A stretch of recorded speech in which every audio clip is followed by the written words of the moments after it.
Սա կարասի խուփ է,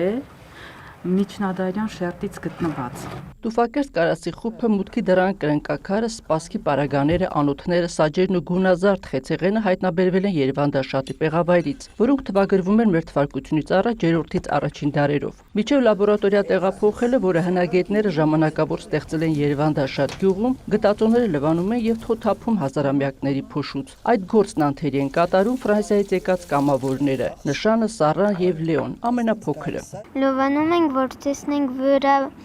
բանքը տարբեր բաներ կդանք, շատ հետաքրքիր են, սերամիկեր, քինի համար, ամաններ, ափսեներ, շատ տարբեր բաներ կդարենք։ Եվ երբեմները շատ անուշ քույներ կան, իսկ ասի դեսնենք կամ ճուրի քինի է, կան երբեմները ոսկորալ գնանք գտնալ,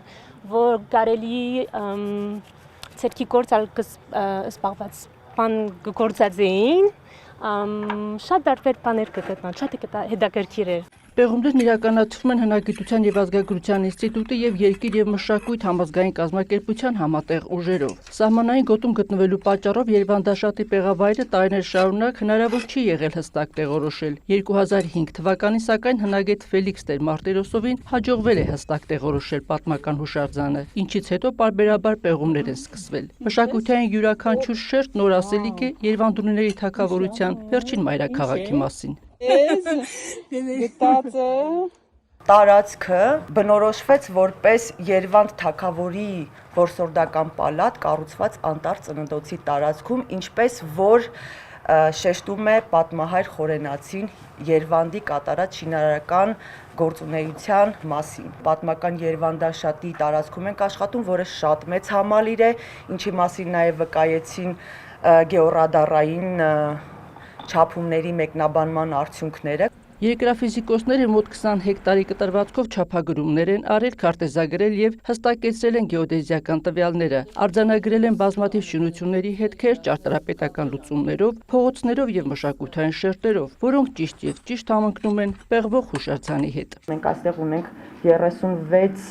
կարաս ունեցող մառանային սրահ մեր պեղավայրում, հնարավոր է, որ ինչ-որ միտեղ նաև հնձանի արկայություն ունենանք։ Հնարավոր է նաև այլ տեղում ցորենի մթերման համար նախատեսված սրահներ ունենանք։ Դարերի փոշին անգամ անզոր է եղել ջնջել հայտնաբերված խեցեղենի գույնն ու փայլը։ Դրանց մի մասը, որ գտնվել է թագավորական պալատի ստորին շերտում, օքրայով բնական ներկանյութով է ներկված։ Հնագետներին չի զարմացնում, որ հազարամյակներ անցել գտածոների վրա պահպանվել են դեղինը, շագանակագույնը ու նարնջագույնը։ Սա օրինակ թաս է, որով գինի են խմել։